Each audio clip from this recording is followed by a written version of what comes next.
जय माता दी दोस्तों, हर हर महादेव। स्वागत है आपका हमारी यूट्यूब चैनल अभव्या वर्ल्ड में। दोस्तों, आज की इस वीडियो में हम आपके लिए शनि प्रदोष व्रत की कथा लेकर आए हैं। मान्यता है कि शनि प्रदोष व्रत में भगवान शिव, माता पार्वती व शनि देव की पूजा करने से जीवन में सुख समृद्धि आती है और परेशानियों से छुटकारा मिलता है।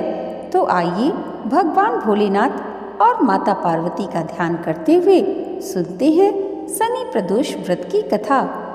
एक निर्धन ब्राह्मण की स्त्री दरिद्रता से दुखी हो सांडिल्य ऋषि के पास जाकर बोली, हे महामुनि, मैं अत्यंत दुखी हूँ, दुख निवारण का उपाय बतलाइए। मेरे दोनों पुत्र आपकी शरण में हैं। मेरे ज्येष्ठ पुत्र का नाम धर्म है, जो कि एक राजपुत्र है, और छोटा पुत्र शुचिव्रत है। अतः हम दरिद्र हैं, आप ही हमारा उद्धार कर सकते हैं। इतनी बात सुन ऋषि ने शिव प्रदोष व्रत करने को कहा। तीनों प्राणी प्रदोष व्रत करने लगे। कुछ समय पश्चात प्रदोष व्रत आया। तब तीनों ने व्रत का संकल्प लिया। छोटा बेटा, जिसका नाम शुचिव्रत था, एक तालाब पर स्नान करने को गया तो उसे मार्ग में स्वर्ण कलश धन से भरपूर मिला। उसको लेकर वह घर आया। प्रसन्न हो माता ने कहा कि माँ, यह धन मार्ग से प्राप्त हुआ है। माता ने धन देखकर शिव महिमा का वर्णन किया। राजपुत्र को अपने पास बुलाकर बोली, देखो पुत्र, यह धन हमें शिव जी की कृपा से प्राप्त हुआ है, अतः प्रसाद के रूप में दोनों पुत्र आधा आधा बांट लो।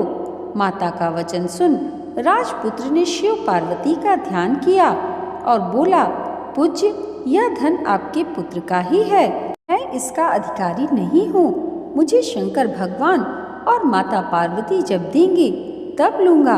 इतना कहकर वह राजपुत्र शंकर जी की पूजा में लग गया। एक दिन दोनों भाइयों का प्रदेश भ्रमण का विचार हुआ। वहाँ उन्होंने अनेक गंधर्व कन्याओं को क्रीड़ा करते हुए देखा। उन्हें देख शुचिव्रत ने कहा, भैया, अब हमें इससे आगे नहीं जाना। इतना कहकर शुचिव्रत उसी स्थान पर बैठ गया, परंतु राजपुत्र अकेला ही स्त्रियों के बीच में जा पहुंचा। वहां एक स्त्री अति सुंदर राजकुमार को देख मोहित हो गई और राजपुत्र के पास पहुंचकर कहने लगी कि हे सखियों, इस वन के समीप ही जो दूसरा वन है, तुम वहां जाकर देखो। भांति भांति के पुष्प खिले हैं, बड़ा सुहावना समय है, उसकी शोभा देखकर आओ। मैं यहाँ बैठी हूँ, मेरे पैर में बहुत पीड़ा है।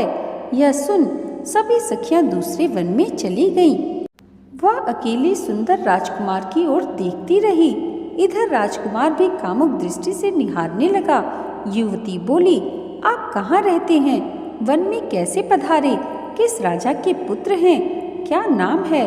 राजकुमार बोला, मैं विदर्भ नरेश का पुत्र हूँ, आप अपना परिचय दें। युवती बोली, मैं विद्रविक नाम गंधर्व की पुत्री हूँ, मेरा नाम अंशुमति है।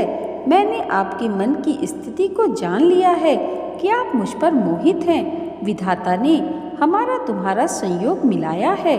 युवती ने मोतियों का हार राजकुमार के गले में डाल दिया। राजकुमार हार को स्वीकार करता हुआ बोला, हे भद्रे, मैंने आपका प्रेमोपहार स्वीकार कर लिया है, लेकिन मैं निर्धन हूँ। राजकुमार के इन वचनों को सुनकर गंधर्व कन्या बोली कि मैं जैसा कह चुकी हूँ वैसा ही करूँगी, अब आप अपने घर को जाएं। इतना कहकर वह गंधर्व कन्या सखियों से जा मिली। घर जाकर राजकुमार ने शुचिव्रत को सारा वृत्तांत कह सुनाया।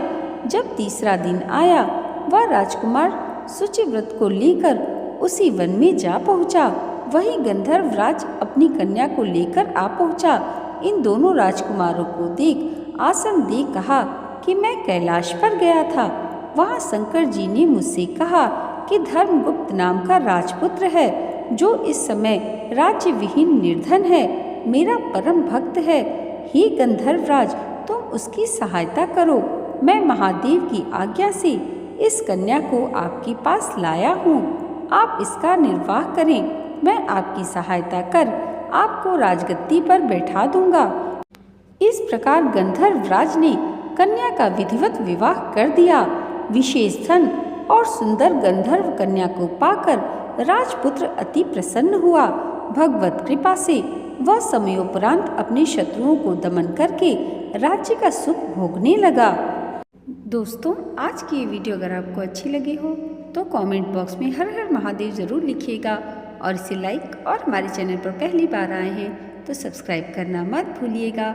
भगवान भोलेनाथ और माता पार्वती की कृपा आप सबके जीवन पर सदैव ऐसे ही बनी रहे, इसी मंगल कामना के साथ मिलते हैं अगले वीडियो में।